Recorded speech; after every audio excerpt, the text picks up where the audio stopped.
The art of economics involves considering not only the immediate impact, but also the long-term effects of any action or policy. What if we stopped measuring every policy by what we see and started evaluating it by what could have happened but never materialized? This isn't a complex philosophical question. It is the most fundamental question in all of economics, and also the one most frequently overlooked.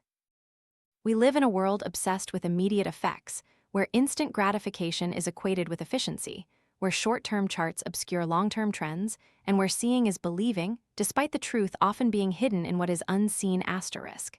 Henry Hazlitt's Economics in One Lesson does not seek to simplify economics, but rather to rescue it from illusions cloaked in flowery language. This book doesn't start with formulas or end with forecasts. It is a stark and unwavering reminder that every policy is a choice, and every choice carries the cost of rejected possibilities.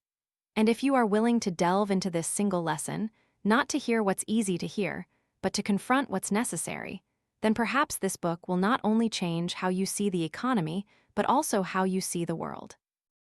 Economics is a field plagued by more illusions than any other discipline humanity has ever known. This is no accident. The subject itself is complex enough, but what truly turns it into a labyrinth is the pressure of vested interests. While every group has some interests that align with the rest of society, they also have interests that conflict with other groups. There are policies that can bring common benefit to all, but there are also many policies that only benefit one group by taking from others. And these benefiting groups will fight and advocate for their policies with all their might. They will hire the sharpest minds money can buy to present to the public that what they desire is reasonable, and they will succeed either in convincing the majority that it's good or at least confusing people to the point where they can no longer think clearly. But beyond selfish interests, there's a second reason why economic illusions flourish daily: the innate human tendency to see only immediate effects, to recognize impacts on a specific group, and to ignore or forget the subsequent consequences, the chain reactions, the widespread repercussions affecting all strata of society. This is the oversight of secondary consequences. Therein lies all the difference between a good economist and a bad one. A bad economist sees only what is immediate. A good economist looks deeper. A bad economist looks at the immediate consequences of a policy. A good economist traces the indirect, long-lasting effects. A bad economist looks at the impact on one group of people. A good economist considers the impact on society as a whole. This difference seems obvious, yet in practice, it is sadly overlooked, because it's true that everyone in life has experienced delayed consequences. No child eats a basket of candy without an upset stomach. No drunkard wakes up the next morning without regret. No one spends excessively without tasting the bitter fruit. And surely that child, that drunkard, that spendthrift also knew it beforehand, yet they still act on impulse. And so does society. When it comes to public policy, many still forget that simple lesson. People say we shouldn't worry too much about the distant future because, in the long run, we're all dead. This sounds witty, but it's also full of evasion. Because the truth is, today we are living in the long run that those before us disregarded. Every economic policy ever implemented, whether right or wrong, leaves a distinct mark on the present. Some consequences will appear after a few months, some take several years. Some take decades to become evident. But no policy, no action, does not inherently carry the seeds of the future, like a seed containing a flower, like an egg incubating a chicken. Therefore, the entire art of economics, whether in theory or practice, can be condensed into a single sentence. The art of economics is to look not only at the immediate consequences, but also at the long-term consequences of an action or policy. It is to look not only at the benefits of one group, but at the impact on society as a whole. Most of the most disastrous economic errors today stem from people forgetting this lesson. All the illusions pursued by governments originate from one of two things: either looking only at immediate consequences, or looking only at one group while forgetting all the others. It must be said that the opposite error can also occur. There are economists who are too rigid, focusing solely on the long-term overall benefit of society, appearing cold to groups suffering short-term harm. They downplay the real pain of those who lose jobs, homes, or direction. But in truth, That error, the error of classical economists, is much less common today. It usually only exists in academic studies. The opposite error, that of the new economy, is everywhere. In every statement, every slogan, every press conference of politicians, there is a persistent belief that policy should be judged by its immediate impact on a specific group of voters, while long-term consequences are unimportant, and consequences for other groups need not be considered. This is modern short-termism, one-eyed economics. When politicians or special interest groups present only half-truths, speaking only of beneficiaries, only of what is visible, then counter-arguments require time and patience. Because to expose the full impact, to point out what has been sacrificed, lost, or never materialized, one must lead through a long chain of reasoning, devoid of glamour or emotion. The public quickly gets bored. They prefer slogans to explanations. The dissenter becomes a spoilsport, and so, in the shadow of impatience, fallacies spread. I have presented this lesson using abstract concepts, but if we stop there, people will immediately forget. It must be illustrated with examples, explained through every situation from simple to complex, starting with the obvious and gradually progressing to more subtle and dangerous fallacies. Only when illuminated by specific cases does the economic lesson become second nature, an indispensable lens of thought. Let's start with the simplest example, the broken window. Suppose a boy throws a stone at a bakery and shatters its window. The baker rushes out in dismay, but the vandal has disappeared. A crowd gathers, murmuring, both pitying the broken glass and strangely comforted. At least it creates work for the glazier, someone says. Another adds, right, the window needs replacing. How much will that be? $250, that's a good sum, isn't it? And as the crowd begins to ponder deeper, they discover a peculiar logic. If there were no broken windows, how would the glazing industry survive? And from the glazier, that money would then spread to the wood seller, the delivery person, the fabric merchant, and so on, creating a whole series of jobs. If we only look at that, we might conclude that the one who broke the window is not a menace but a social benefactor. But let's look closely again. It's true that the glazier gains an order, but the baker loses $250. That money, which he had intended to use for a new suit, is now gone. This means the tailor loses a customer. The crowd, seeing only the broken window, has forgotten the invisible presence of the suit that was never made. They see what is present, but not what has silently vanished. This is the core of economic fallacy. It is a thought trap that makes millions of intelligent people dangerously naive. The glazier's gain is the tailor's loss. No real jobs have been added. We are simply replacing one thing with another, exchanging what is seen for what is unseen, and deceiving ourselves with visual naivete. And this very logic of the broken window, when scaled up, has become one of the most persistent illusions throughout economic history. There are some who, despite detesting petty window smashings, consider large-scale destruction to be miraculous. They claim that war stimulates production, and that without war, the economy would stagnate. They clamor for rebuilding after disasters, as if disaster were an investment opportunity. They label shortages as accumulated potential demand and view scenes of ruined homes, destroyed cars, and desolate factories as evidence of post-war growth. But remember, demand does not create purchasing power.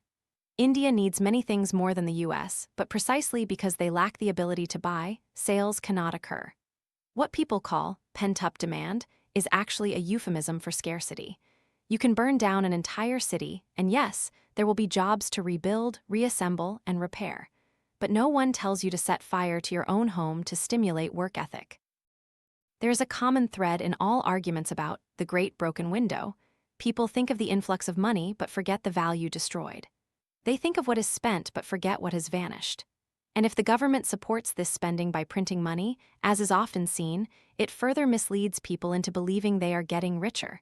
Prices rise, nominal incomes increase, but there are no more goods.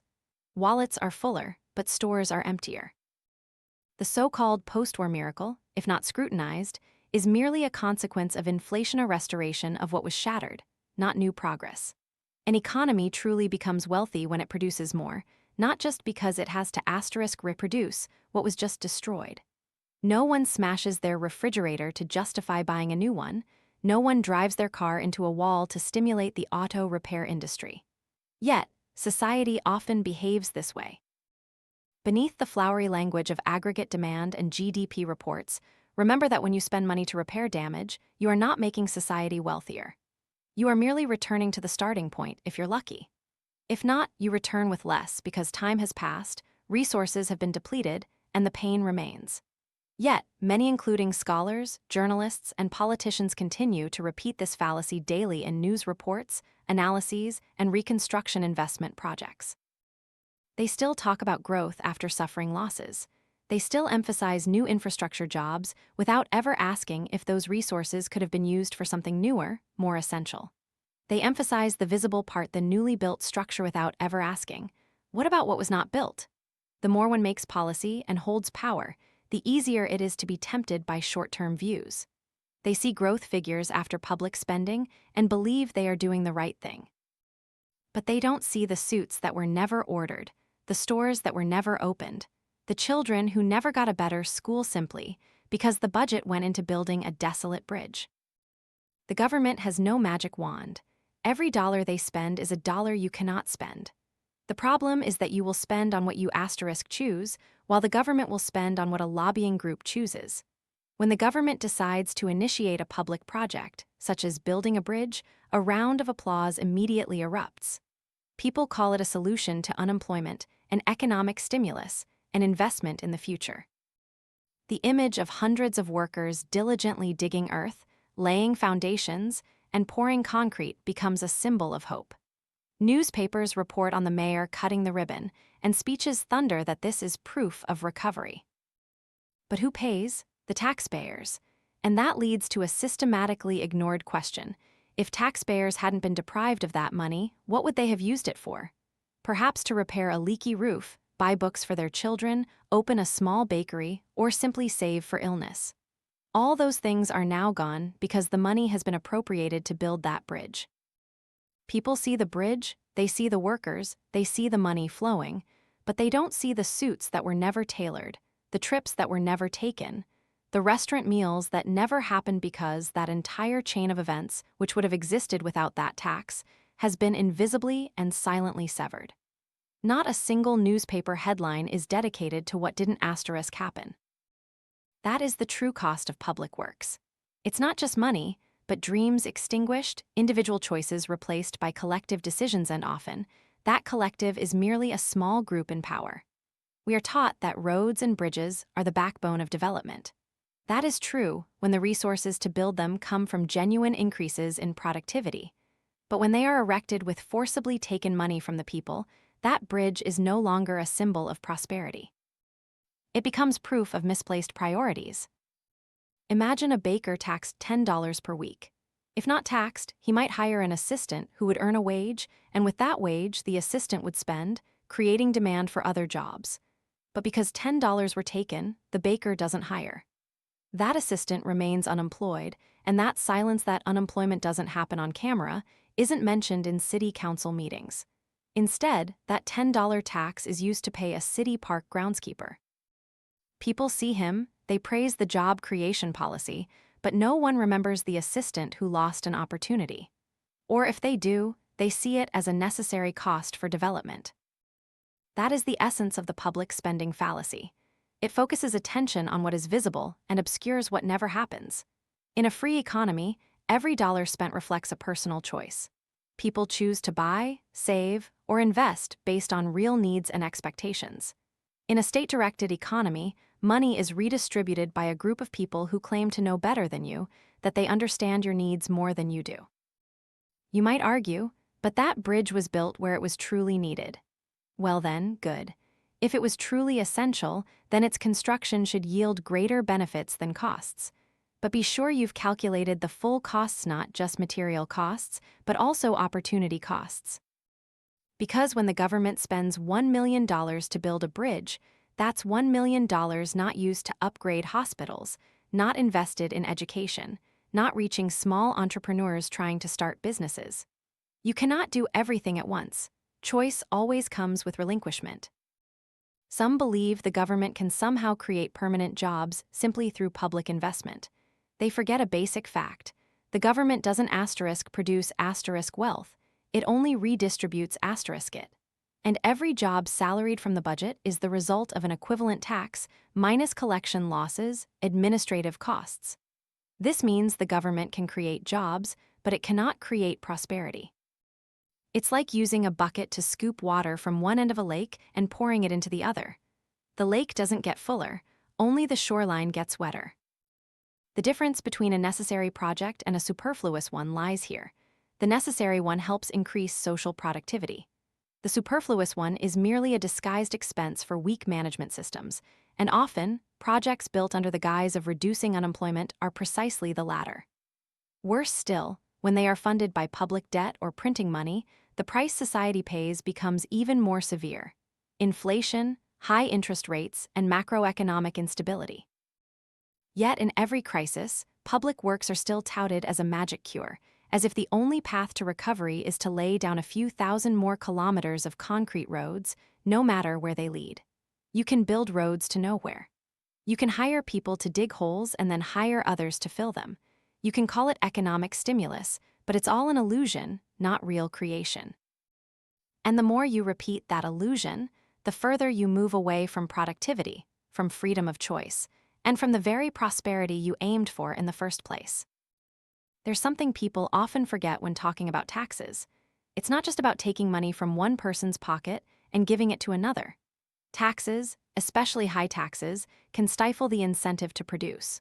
When an individual knows that a large portion of their labor's fruits will be taken away in the name of contributing to society, the desire to work hard, invest, and take risks gradually fades. Everyone wants to feel that their efforts yield worthy results. When the reward shrinks, even the most talented people may gradually withdraw. You might say that taxes are necessary to run society. True, no one denies that. But the problem isn't the existence of taxes, but their scale and structure. A tax system that discourages innovation is a system that strangles the future. And you don't need to be a scholar to understand this. A farmer, a small shop owner, can clearly see it. If almost every good harvest is confiscated, no one will want to farm anymore. The heavier the taxes on wealth creators, the more society pushes them into a defensive position. And when those capable of production slow down or redirect capital away from the real economy, the rest of society suffers the consequences. No one creates jobs by waiting for policy. Jobs only appear when someone takes a risk, and risk-taking only occurs when the reward is attractive enough to justify the risk. Here, another fallacy emerges. But what if the government provides credit? That's not tax money, right? One might think so, but the truth is far more complex. When the government lends money or provides credit guarantees to certain industries, that money must come from somewhere. If it's from the budget, it's still tax money. If borrowed from the public, the government is directly competing with businesses and individuals in the capital market. The result is that the flow of capital doesn't increase, it merely gets redirected. Imagine you have $1,000. You want to invest it in a local carpentry shop, but the government issues more attractive, guaranteed bonds. You buy the bonds, and the carpentry shop loses its opportunity to access capital. Instead, that money is used to provide credit for a flagship project somewhere, decided by a council that bears no personal risk. People see the flagship project. They see workers, machinery, banners, groundbreaking ceremonies. They don't see the carpentry shop remaining dormant due to lack of funds. And because what doesn't happen isn't counted, the fallacy persists. Worse still, if the government prints money to finance credit, it not only distorts the capital market, but also erodes purchasing power. After a while, people realize that their nominal wages have increased, but their shopping baskets have shrunk. And that's when the vicious cycle begins. They demand higher wages, production costs increase, prices rise again, and then they demand even higher wages. A hopeless race where no one wins.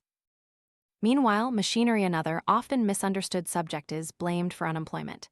This is an ancient fallacy, as old as economic history itself.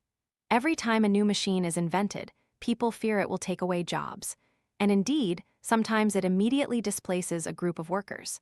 But the story doesn't end there. Weaving machines replaced hand weavers, printing presses replaced scribes, harvesting machines replaced dozens of farmers with scythes. Yet the world hasn't become entirely unemployed. Why? Because productivity increases. Costs decrease, prices fall, and that frees up resources. Those displaced by machines shift to new fields. Machinery doesn't destroy jobs, it restructures them. The truth is, if machinery truly killed jobs, humanity would have been entirely unemployed since the 19th century. But the opposite has happened. Every industrial revolution has been accompanied by a boom in jobs in industries that never existed before. From software engineers to social media managers, these jobs couldn't have appeared if machines hadn't freed people from tedious tasks. However, this shift doesn't happen overnight. There are periods of instability, and there are individuals who suffer losses. That is real and needs proper support. But using that as a reason to hinder innovation is to strangle the future. Even proposals to share jobs to create more employment, like shortening work hours or reducing workdays, are based on the fallacy that there's a fixed amount of work, like a pie to be sliced, where everyone gets a piece. But in reality, employment is not a pie. It is the result of value created. The more products there are, the more demand there is, the more people are needed to meet it. Reducing work hours doesn't create more jobs unless productivity compensates for the lost time. Otherwise, businesses have only two options: lay off workers or raise prices. And raising prices in a market economy is an admission that you are failing to create commensurate value. In the fervor to improve living standards, many believe the government should control prices, especially for essential goods like food, fuel, and housing. The argument sounds very reasonable. If rice prices get too high, the poor will starve. If rent exceeds what workers can afford, they will be homeless. And from this, price control policies are born, starting with compassion but ending in chaos. Prices, after all, are signals. They are not obstacles but guiding tools. When oil prices rise, it tells you that oil is scarce and you should use it more sparingly.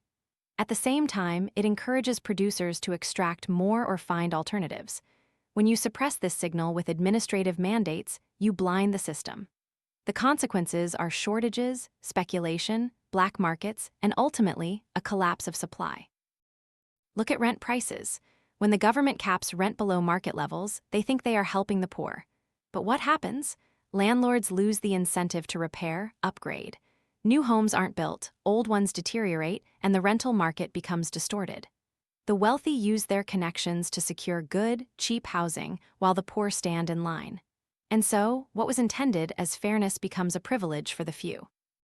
When you break the relationship between supply and demand, you don't eliminate market phenomena, you simply push them underground. What cannot happen openly will happen secretly.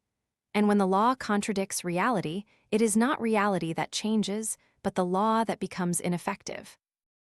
In the labor sector, economic fallacies become even more sophisticated. People believe that raising the minimum wage will improve the lives of the poor. They believe that forcing businesses to pay higher wages will help workers live better. And they forget that, like all forms of pricing, wages reflect the value of production.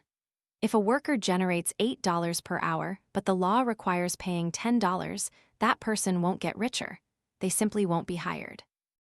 Of course, businesses don't fire everyone. They raise prices, automate, move production overseas, and that leads to a second consequence. Consumers pay higher prices. Those who lose their jobs lose all income. Those who keep their jobs have to work harder to justify the new wage. Ultimately, the market is distorted, unemployment rises, and the initial compassion turns into tragedy.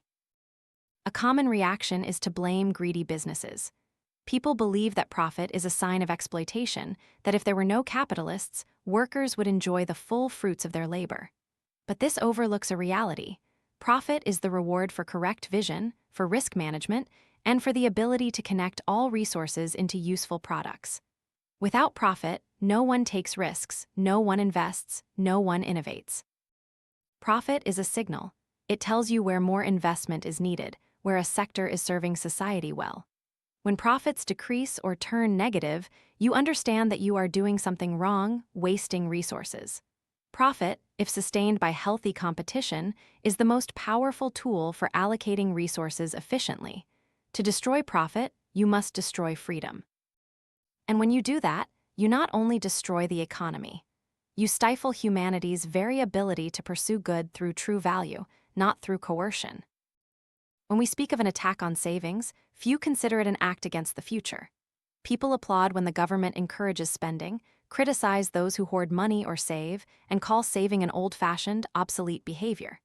They don't understand that saving is the foundation for building any productive enterprise. No saving, no capital accumulation. No capital, no investment. No investment, no factories, no machinery, no new technology. People confuse saving with hoarding. They imagine money saved is money lying idle in a safe. But the truth is, saved money is transferred to banks, lent out, invested in businesses, initiatives, and productive facilities. Every dollar saved is a dollar quietly working somewhere in the economy, even if you don't see it. When policies encourage consumption at all costs, printing money, creating an illusion of wealth, the truth is buried. People spend more but don't save enough to invest in the future. This prosperity is borrowed, and eventually, it must be repaid. The price is not just inflation, but also a weakening of the production structure and long-term instability. Here, the single lesson I mentioned from the beginning emerges clearly once more. Don't just look at the immediate, don't just look at one group of people. Look further. Consider the long-term consequences. Ask, what didn't asterisk happen because this happened? Who didn't asterisk benefit because that person was favored? The art of economics is not about proposing policies that sound appealing in the first few weeks, but about predicting their consequences for years to come. And that is difficult work because it doesn't pander to the crowd. It doesn't create catchy slogans. It demands deep thought, patience, and above all, the courage to say what is unpopular. It is precisely for this reason that fallacies endure. And it is for this reason that this lesson needs to be repeated not just once, but in every circumstance, every decision, every project proposed under the guise of development, stability, and action for the people. Always ask, what is overlooked in this argument? Who will pay the price? What we see, does it obscure what we don't see? Because the economy, like life, is woven from both the obvious and the invisible. And if we only live by what we see and hear, sooner or later, we will pay the price for what we have ignored. So, when you hear someone talk about bailout plans, public investment, price stabilization, job creation, or stimulating consumption, remember this single lesson and use it as a mirror. If the image in the mirror doesn't reflect the truth, if you see glitter in front, but darkness behind, then perhaps you are standing before an illusion. At that moment, return to simplicity. Everything has a price. There's no free lunch. There's no path to prosperity through uncontrolled spending, ignoring consequences, or believing sweet but hollow promises. If a society wants long-term prosperity, it must have enough people who dare to look far, dare to face the truth, and dare to say no when everyone else is shouting, just do it. Because sometimes the greatest courage lies not in moving forward, but in stopping and thinking. Part 2. Applied lessons. Most of the economic errors repeated in newspapers, on television, in congressional halls, and even in classrooms are sophisticated or crude variations of the broken window fallacy. It's time to examine it up close. You walk down the street and see a group of children gathered in front of a bakery. In the baker's hand is a piece of broken glass. He points angrily at a boy scuttling away around the corner. The boy threw a stone and broke the shop window. The crowd tuts. One person says, "That's terrible." Another laughs, "Oh, it's nothing. At least the glazier will get some work." See, if you look at it that way, all destruction is good. Smashing cars, breaking furniture, burning down factories, all will create jobs. But that's not true. Because the baker, instead of using his money to buy a pair of shoes, a suit, or invest in his bakery, now has to spend it to repair the window. That is, money has been diverted from where it could have created new value to merely restoring the old state of affairs. We see the glazier working, but we don't see the shoemaker losing an order. We see money flowing into repairs, but we don't see money lost from creative consumption. The fallacy lies in looking only at what appears asterisk after asterisk in action, and not at what asterisk would have existed if that action hadn't taken place. Suppose a series of broken windows occurred, a pane shattered every day, an act of vandalism at every shop. By that logic, the economy would flourish. But what would actually happen? The entire town would focus solely on repairs. No one would buy books, invest, or expand production. Society would be sucked into a cycle of maintenance instead of creation. And that would ultimately make us poorer. Even though they believe they are creating jobs, politicians, when they don't know what to do to save the economy, often choose the simplest path, launching a reconstruction program or even going to war. They see immediate results. Workers are employed, factories operate, demand for materials increases. But they don't see what was taken away to make that happen. The invisible cost. Private projects that never materialize, business dreams that go unfunded, real needs that are pushed aside, these are the parts that need to be illuminated. Destruction is never a path to prosperity. If that were true, we should hire people to smash up entire cities every month and then rebuild them, and the world will never suffer unemployment. But everyone understands that's insane. It's just that when that insanity is wrapped in flowery language like stimulating aggregate demand, driving growth through public investment, or post-crisis reconstruction, people suddenly find it easier to accept. Remember, jobs are the result of real demand paid for with real wealth. When you make a table and someone is willing to pay for it, that's real value. But if you just dig a hole and fill it back in, even if someone pays you, society doesn't get richer. There are no more products, no more utilities, nothing more than an illusion. So, whenever you hear the phrase job creation program, ask, what value does that job create? What resources is it paid for with? Is anyone losing an opportunity because of that expenditure? And if there's no satisfactory answer, be wary. Because you might be witnessing a modern version of the broken window, this time adorned with banners, live television, and massive budgets. One of the most common and dangerous fallacies in modern economics is the idea that war or any form of destruction can bring prosperity. You'll find it in editorials, political speeches, and sometimes even in textbooks. People point out that thanks to World War II, the U.S. economy escaped the Great Depression. They claim that post-war reconstruction provided jobs for millions, and that pent-up demand during wartime helped stimulate consumption once peace returned. This sounds reasonable, but it's wrong. Let's start with a simple principle. War destroys, it does not create. It burns down homes, annihilates factories, kills workers, and damages infrastructure. Every bomb dropped is not an investment. It is a liability, pure destruction. Yet people look at military factories operating at full capacity, at employed workers, at assembly lines producing tanks and ammunition, and they think, look, war brings the economy back to life. But what they don't see are the things that would have been produced if there hadn't been a war: washing machines, refrigerators, civilian cars, homes, schools. All resources poured into war are resources that cannot be used for civilian life. And that truth is obscured because people only see what is happening, not what has been lost. After the war, when the broken bricks are cleared away, when the streets are repaved, people see workers, they see materials being transported, equipment being manufactured, cities slowly reviving, and they call it development. They confuse the jobs necessary for recovery with true prosperity. But don't forget, all those jobs are merely replacing what was destroyed. They add nothing to the national wealth. They only try to bring it back to the starting point. You could deliberately burn down your own house, then hire workers to clear the debris, architects to redesign it, and builders to erect a new one. You could call that reconstruction and boast about creating jobs for dozens of people.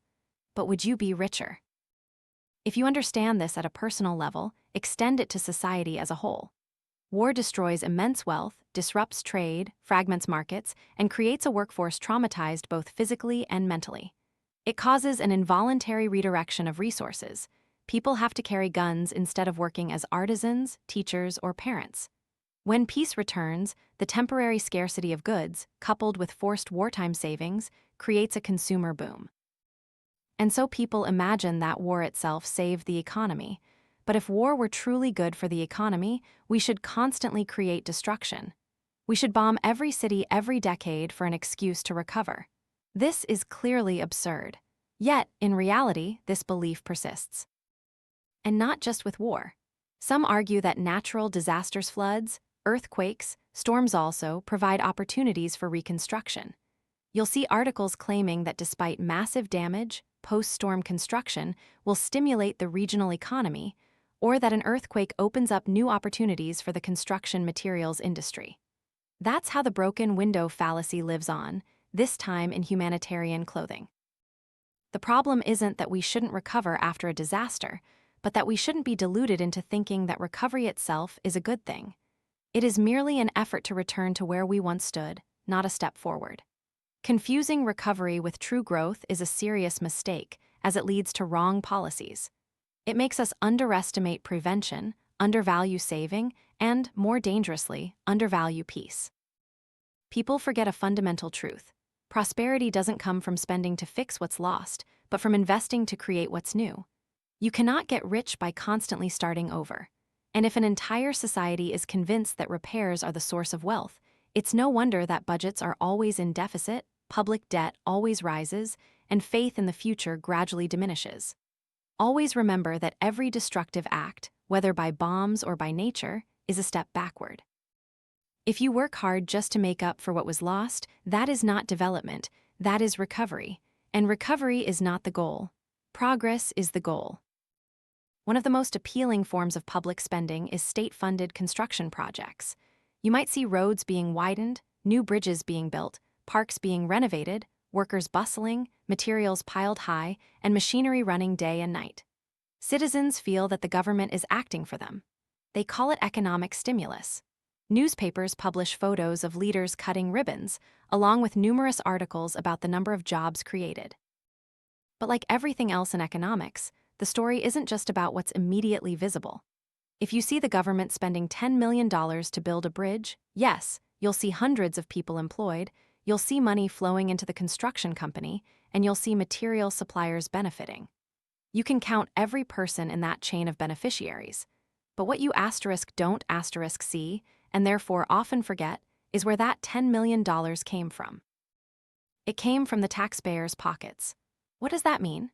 It means the $10 million the government spent on the bridge is $10 million no longer in the hands of the people for them to spend according to their own choices instead of shopping, investing, saving, or expanding production. They have to pay taxes, directly or indirectly, to finance a decision they didn't truly choose. And while you can clearly see the structure rising, you will never see the shoes that were not bought, the restaurant meals that were not eaten, the small businesses that were not founded because that capital was drawn towards the government. That is the invisible cost of public spending. And that cost is often far higher than what the government boasts about. Just imagine, a person is taxed $100 by the government. Instead of using that money to buy a chair from a local woodworking shop, he is compelled to contribute to a project he didn't choose. The result? The woodworking shop loses a customer, the carpenter loses an order. The road gets paved, but the chair is never built. If you aggregate millions of individual choices distorted by taxes to funnel into centralized projects, you will see a picture vastly different from the superficial prosperity painted by statistics. All arguments in favor of public spending suffer from the same flaw. They only look at the beneficiaries, not at those who are expropriated. They talk about the hired workers, the contracted companies, but not about the citizens who lose income, lose choice, lose their right to decide. Some might argue, but not everyone will use money effectively if they keep it. The state can guide it better. The question to ask is, who defines effectiveness? If you define it by grandeur, then perhaps you are right. But if you define it by creating real value for individuals, then only those individuals know what is useful for them. A public project is truly valuable only when it serves broad needs, has high social profitability, and cannot be efficiently undertaken by the private sector. But in reality, many projects are launched purely for political reasons, to buy votes, to make statistics look good, or to satisfy a special interest group. And so, citizens are taxed to pay for things they don't need, don't ask for, and sometimes never even use. Worse still, many public projects not only fail to create value, but also destroy existing value. For example, a residential area is cleared to make way for a deserted central park, or a highway cuts through a local community, disrupting its established way of life. Meanwhile, citizens are not adequately compensated, and the budget is inflated by corruption, waste, and poor management. If a private investor makes a mistake, he bears the consequences. If the government makes a mistake, the consequences are distributed across society through taxes, public debt, and inflation. Therefore, when you see a new public project emerging, ask, how is it being paid for? Were better alternatives overlooked? Could that money, if left with the people, have created more value? If there's no clear answer, then perhaps you are seeing a gleaming structure built by invisible expropriation. Anyone who has ever earned a dollar through their own hard work feels something profound, that high taxes make them feel as if their efforts are disregarded. You work 12 hours a day, sacrificing time, energy, even sleep, to accumulate capital and build a small business. Then you see a large portion of your achievements taken away not to help someone in distress, but to feed a cumbersome bureaucracy, to finance lavish projects, or worse, to support those who don't strive as you do.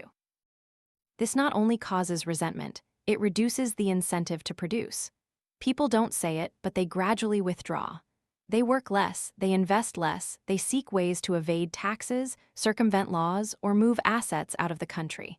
And when this happens on a large enough scale, the entire economy slows down. You cannot tax prosperity and then expect prosperity to multiply. People often imagine that the rich can be taxed without affecting the poor.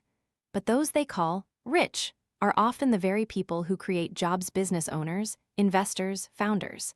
Taxing them is synonymous with taxing future jobs. No one can hire workers, expand production, or risk innovation if they know that most of their profits will be taken away. The more heavily you tax profits, the less attractive risk-taking becomes. And when the risk remains the same but potential profits decrease, the trade-off becomes irrational. You are encouraging caution, delay, and safe speculation, rather than real production. People may argue that a progressive tax system is fair because the rich pay more. But fairness is a vague concept when not accompanied by efficiency. If a policy causes wealth creators to stop doing what they do, the entire society will become poorer. And when the pie shrinks, the slice for the poor also withers. Fairness cannot be achieved by destroying the incentive to create wealth. Furthermore, taxes not only reduce current output, they distort the direction of development. Instead of focusing on products and customers, businesses have to spend time devising ways to avoid taxes, planning their finances according to policy rather than market demands. Talented personnel are drawn to tax consulting firms instead of productive industries, and the entire economy gradually but surely deviates from its optimal trajectory. When discussing taxes, people often emphasize the amount collected and what it's used for. But what's more important, and often forgotten, are the things that are never created because taxes discourage their creators. You cannot measure what hasn't happened, but that is precisely the greatest loss. And now, when people realize that taxation is a double-edged sword, they turn to another seemingly harmless solution: credit. If the government can't take money from the people but still wants to spend, why not borrow? Here begins a new, equally profound fallacy. People think that when the government borrows, it doesn't affect the people's cash flow. This thinking is based on the belief that credit is an unlimited source of capital. But the truth is, the amount of capital in society at any given time is limited. When the government borrows, it directly competes with the private sector for available capital. If the government issues bonds and sells them on the market, individuals, businesses, and banks will buy them instead of investing in private companies, expanding production, or lending for consumption. So, every dollar the government borrows is a dollar that businesses cannot borrow. This is not just a shift in cash flow, it's a redirection of purpose. Because while private businesses invest based on market signals to optimize profits and efficiency, the government spends based on political motives, sentiment, or pressure from special interest groups. The result? Resources are sucked away from highly productive sectors and poured into less efficient, even useless, projects. And that slows down long-term development. The government cannot create capital. It can only take capital from somewhere else, from the people, from businesses, from the market. When it borrows money to invest in a project, whether a factory, infrastructure, or a welfare program, those dollars are no longer where they could be used to build housing, expand farms, or invest in new technology. And the difference lies in who makes the decisions. In a market economy, credit is allocated through an assessment of risk and return. Banks only lend if they see the potential for repayment. Investors only put money in if they believe in the business model. But when the government is the borrower, those standards are eliminated. Borrowing no longer reflects a project's productivity, but rather political power and lobbying capacity. When that happens, capital no longer flows to where it can create the highest value. It is redirected to where political connections are highest. This not only reduces the efficient use of capital, but also encourages a culture of dependence, where success comes from connections, not competence or credit. If controlled by the state, credit becomes a tool to distort the economy. You can see factories built in desolate areas, roads leading to nowhere, ghost cities without inhabitants all, preferentially funded, and ultimately becoming a burden. Then people blame something else, machinery. Throughout history, every time a new technological improvement emerged, there were people who feared it would steal jobs. From automatic looms to assembly robots, from computers to artificial intelligence, that fear persists. People ask, if machines do the work, what role do humans have left? That's a logical question, but it stems from a major misunderstanding. Jobs don't exist to perpetuate themselves. The purpose of work is to create value. If a machine can create equivalent or greater value at lower cost, that is progress. Because it frees humans from old tasks so they can do other, newer, higher value, more creative work. Remember, machinery doesn't steal jobs, it shifts jobs from one sector to another. When tractors replaced human labor in agriculture, the proportion of labor in that sector plummeted. But not everyone became unemployed. They moved into industrial production, then services, then technology. If machinery truly caused mass unemployment, then with millions of innovations over the past 2 centuries, we would have been jobless long ago. But the truth is, jobs continue to increase, they just aren't the same as before. Professions like software engineer, experience designer, 3D printing technician didn't exist previously, and they will continue to change. The fear of machinery stems from a short-term view. It's true that a worker might lose their job due to an automated assembly line, but if production costs decrease, product prices fall accordingly, consumers buy more, demand increases, revenue grows, and the company hires more people in other departments. Or the worker themselves might be retrained to operate the new machines. This chain reaction doesn't happen instantly, but it is very real. If machinery were not used out of fear of job loss, society would fall into stagnation. Productivity would not increase, production costs would be high, prices would be expensive, consumers would become poorer. And ultimately, it would be the workers denied access to technology who would suffer the most. To protect jobs, some propose dividing work, shortening work hours, or reducing workdays to distribute the job pie more evenly among more people. This sounds reasonable, but it's also based on the misconception that the total number of jobs is fixed, as if there's a finite amount of work in society and we just need to share it out. The truth is, employment is not a pre-existing pie. It's the result of creation, investment, demand, and value. The more you increase productivity, the more you reduce costs. The more value you create, the more new jobs are generated. Dividing work without increasing productivity will cause labor costs per unit of product to rise.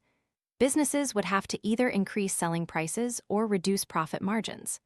Both make it difficult for them to survive, and if pushed too hard, they will lay off employees or exit the market, resulting in job losses, not job sharing. In the effort to improve workers' lives, there's a policy so widely supported that it's almost beyond question: the minimum wage law. The idea sounds noble that anyone who works deserves a living wage. The government sets a threshold, say $15 an hour, and all companies must comply. People believe this will raise the incomes of millions, but they forget that law cannot create value. It can only compel. And if a worker cannot create value corresponding to the minimum wage, they simply won't be hired. No matter how diligent or hardworking, a small bakery owner will not hire an additional cleaner if they have to pay $15 an hour when that person only brings $10 in value. The owner will do the cleaning themselves or ask current employees to work overtime. Thus, one person becomes unemployed.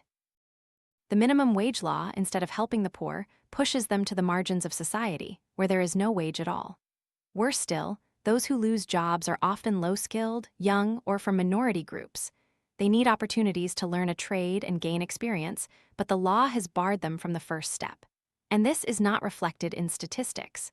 People only see those who still have jobs and whose wages have increased. They don't see those who were never hired. Next is rent control, a policy introduced with the aim of helping low-income individuals find housing. But like all other price intervention policies, it distorts market signals. When rent is capped below market levels, landlords lose the incentive to maintain and upgrade properties. They don't build new ones, they don't renovate, and the housing supply shrinks. And while some lucky individuals secure cheap apartments, millions of others cannot find any housing at all. Housing becomes a privilege, brokers circumvent laws, and black markets flourish. People scramble for rental spots as if in a lottery. The sad truth is that people think they are helping, but in reality, they are distorting the housing market to such an extent that no one benefits in the long run. Then there are agricultural policies, where the government sets price floors for farm products, subsidizes farmers, and vows to protect traditional agriculture. They forget that artificially high prices force consumers to pay more. And to maintain high prices, the government sometimes has to destroy surplus products.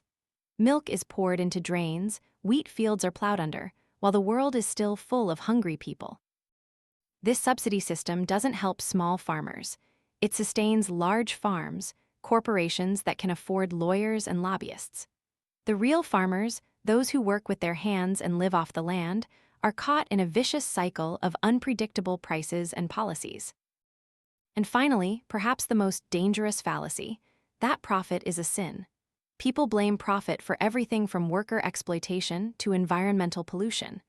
They forget that profit is not something taken from others. It is what remains after all costs are paid, after customers are satisfied, after openly competing with hundreds of rivals. Without profit, no one takes risks, no one invests, no one innovates. Profit is a signal. It tells you where more investment is needed, where a sector is serving society well. When profits decrease or turn negative, you understand that you are doing something wrong, wasting resources. Profit, if sustained by healthy competition, is the most powerful tool for allocating resources efficiently. To destroy profit, you must destroy freedom. And when you do that, you not only destroy the economy, you stifle humanity's very ability to pursue good through true value, not through coercion. All these fallacies, from the broken window to state credit to minimum wage, have one thing in common. They only look at what is immediate, what is visible, and what is measurable.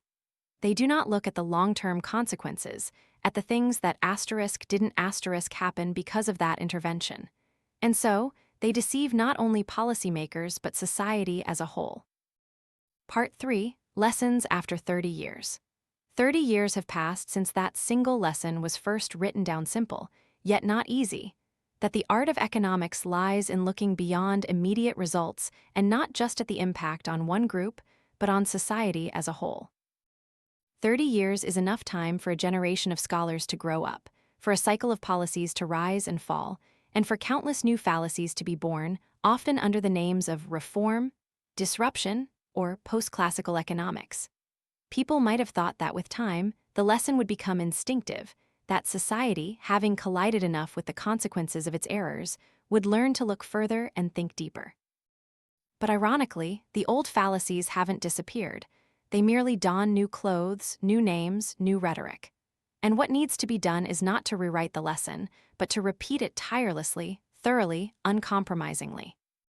Over the past 30 years, the economy has experienced both booms and recessions, both miracles and crises. Technology has changed rapidly, lifestyles have constantly shifted, and financial institutions have become more complex than ever. And at the same time, a series of new illusions, seemingly more profound but in reality just polished versions of old cognitive errors, have flooded economic forums. Let's take an example. In the 1960s and 70s, the name John Maynard Keynes was once again revered as a savior from cycles of crisis. Governments plunged into public spending, treating budget deficits as a tool for macroeconomic regulation. Numerous programs were launched in the name of job creation, stimulating demand and stabilization.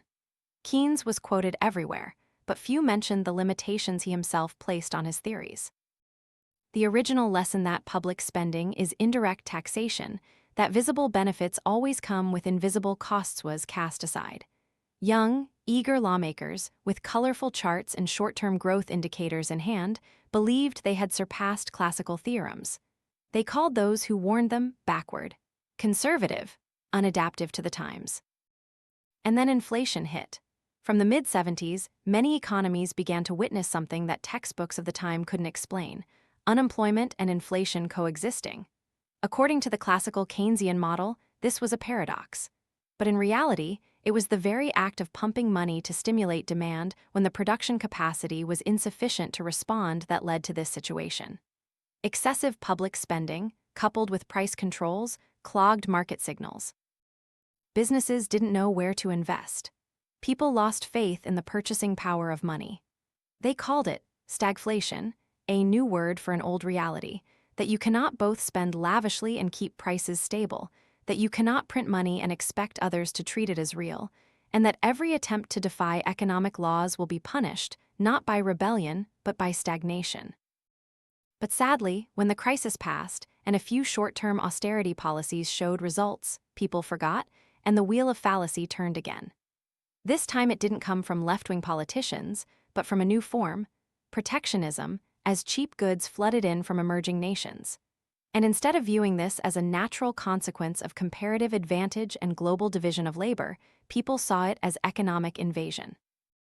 Governments erected tariff barriers, citing reasons to protect domestic workers, uphold manufacturing identity, and combat dumping. It sounded righteous, but once again it committed the old error, looking only at the beneficiaries and forgetting those who suffered. Yes, a few factories were saved, a few slow-adapting industries had their lives prolonged, but who paid the price? Consumers, through higher prices; other businesses, through more expensive imported raw materials; the economy as a whole, through a loss of competitive drive and innovation. And no one saw the industries that would have formed but never had a chance because capital, labor, and incentives were drawn into less efficient sectors. The return of protectionism, cloaked in the flag of patriotism, is in reality an expression of the fear of being defeated in fair competition. And when the state sides with the losers just because they shout louder, you no longer have a market economy. You have an economy of bargaining. People continue to spend money that isn't theirs.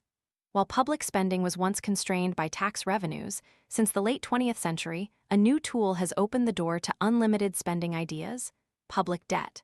When the government borrows money instead of directly taxing, an illusion of cost-free benefits is created. Citizens don't feel an immediate loss, their wages aren't deducted, and no one has to go to the bank to pay taxes. And so, spending becomes easier than ever. Projects are approved faster, welfare policies are expanded. Aid, relief, incentives, and guarantees sprout like mushrooms after rain. But like everything in economics, nothing is free. Today's public debt is tomorrow's taxes. The government cannot create wealth to repay debt. It can only take more from the people, or print money, or borrow again to roll over existing debt. And that cycle, unchecked, leads to only one outcome: default or inflation. In some countries, governments believe they can borrow forever because they owe in their domestic currency, meaning they can print money to repay. But printing money doesn't create value. It only weakens the currency. And once people lose faith in the purchasing power of paper money, nothing can stop the flight. Hyperinflation doesn't come from the sky. It comes from self-deception, from the illusion that we are different. Over the past 30 years, countless nations have experienced this truth, from Latin America to Eastern Europe, from Africa to Southeast Asia. Whenever governments rely on borrowing without reforming spending, the consequences are the same: inflation, currency devaluation, increased taxes, unemployment, and ultimately, political instability. But fallacies persist, they just change form. For example, when unconditional basic income, UBI, is proposed, that is, giving a monthly sum to everyone, regardless of what they do, the rhetoric isn't about borrowing, but about social justice, sharing prosperity, and ensuring human dignity. It sounds very convincing, but the simplest question, where does the money come from, is avoided. If you give every citizen $1,000 a month, and the population is 300 million people, you're talking about $300 billion a month, nearly $4 trillion a year. If you don't raise taxes, you have to borrow. If you can't borrow indefinitely, you have to print money. And if you print money, you are playing the most dangerous game in financial history. exchanging trust for temporary confidence. Furthermore, basic income creates another problem: morale. When you receive money without needing to do anything, you are being paid for your existence, not for the value you create. And while that might sound like a right, it's also a double-edged sword. It erodes willpower, it reduces the incentive to strive, it creates a class that lives by demanding rather than by creating. People still think that welfare is kindness, but true kindness lies not in giving fish, but in creating conditions for people to fish for themselves. Welfare, if designed incorrectly, can become shackles. It doesn't liberate people, it keeps them in a state of dependence. At the same time, another dangerous trend has emerged: the hatred of profit. More and more people, especially among the youth, believe that profit is exploitation, that if a company makes a lot of money, they must have harmed someone. They forget that profit in a competitive market economy is the reward for serving others better. When you buy a product and are satisfied, you have exchanged value. You received what you wanted, and the seller received money, what they wanted. If they made a profit, it simply means they managed better, innovated more, or served you more efficiently. That's not a crime, it's an achievement. We live in an era where many young people condemn businesses but wish to be employed by profitable companies. They criticize investors but deposit their savings in banks to earn interest. They criticize market mechanisms but enjoy all its products, from smartphones to fast food. That's not a critique, it's a contradiction. And it's in this contradiction that fallacies find fertile ground. If a society loses respect for those who create value, the producers, inventors, genuine investors, it won't be long before it starts to glorify the redistributors. And the government's role, initially that of an umpire, will gradually transform into the main player. Then, instead of encouraging everyone to play by the rules, it will start changing the rules to accommodate the weakest players, not to help them become strong, but to perpetuate their weakness. People will say that everyone has the right to a good life. Somehow, that transforms into everyone has the right to financial support, then everyone has the right to an income without working. And from there, public policy gradually drifts into the most dangerous territory: the moralization of dependency. Over the past 3 decades, the world has seen many governments fail for this reason. They didn't collapse due to a lack of resources, manpower, or intelligence. Rather, it was because they listened to too many cries for help and too few whispers of reason. They reacted to each interest group in isolation, without considering the whole. And because they couldn't say no to anyone, they ultimately had to say no to everyone. When budgets run dry, when credit is withdrawn, when currency loses value, the more people rely on policy, the fewer are left to bear the burden of that policy. And when the majority begins to think that someone asterisk an invisible, wealthy, infinite group will always have to pay for everything, that's when the shared boat begins to sink.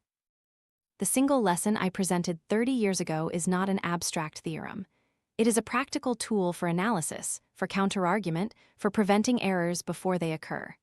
It requires people to look one step further, think beyond one election cycle, and ask, if I do this for Group A, what will happen to Group B? If I choose policy X, what opportunity Y am I giving up?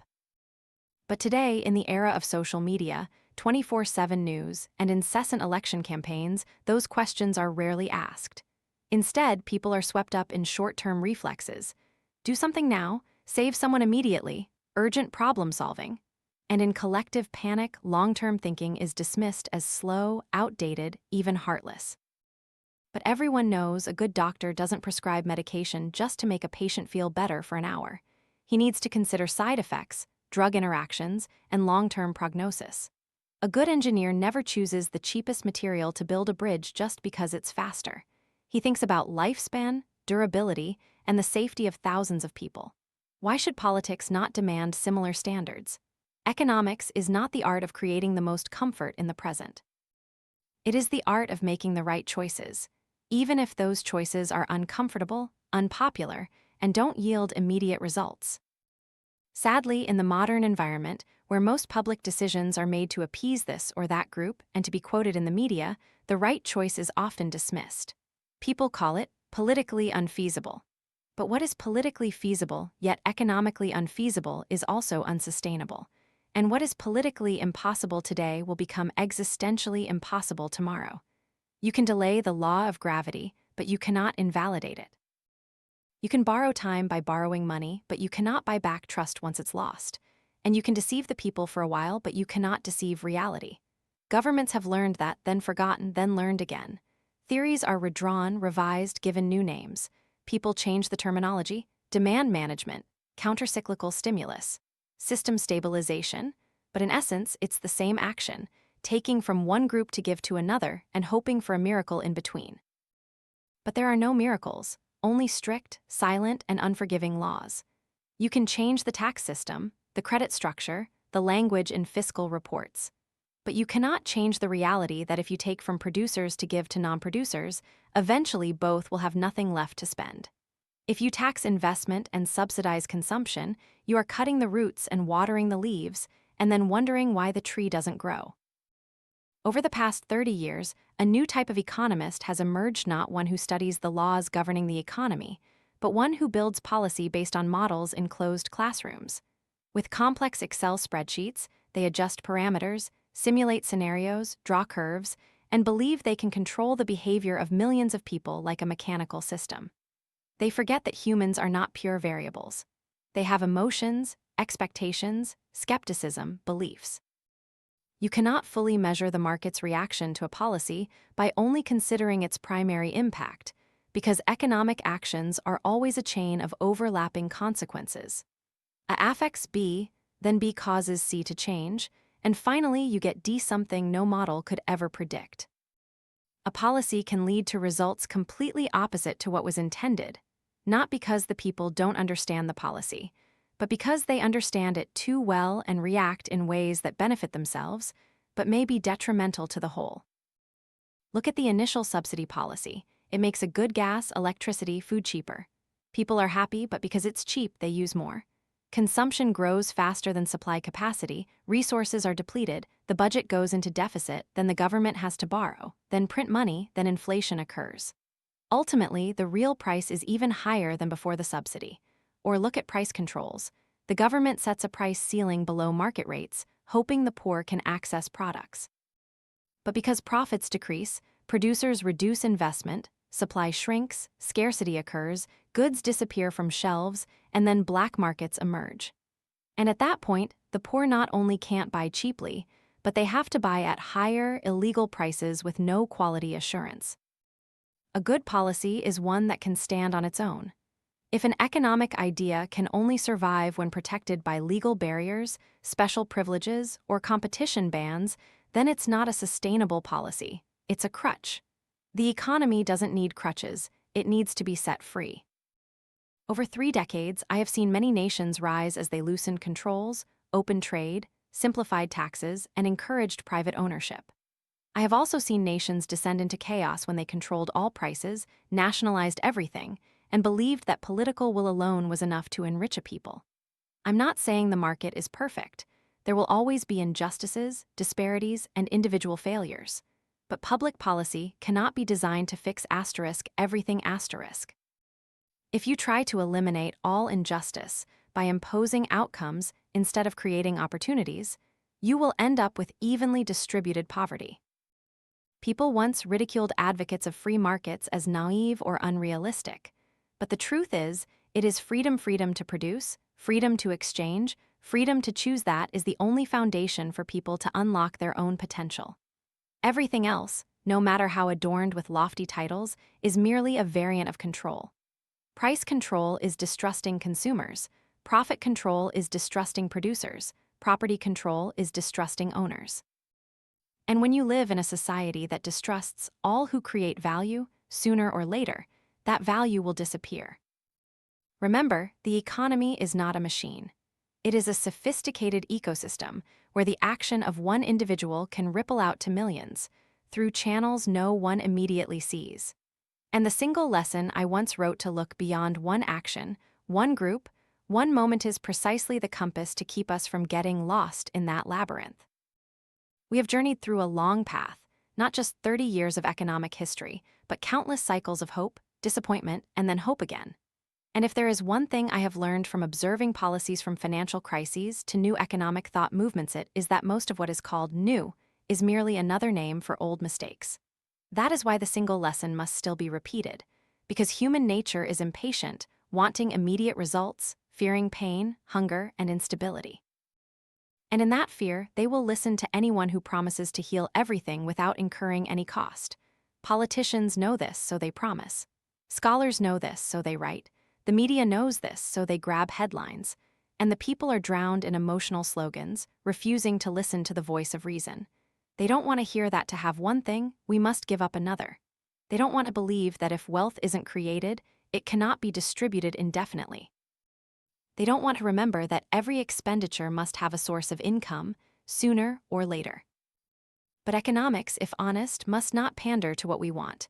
It must point out what we need to know, even if it's inconvenient, unpopular, or not, viral. And what we most need to know is that the consequences of actions do not end at the first point of impact.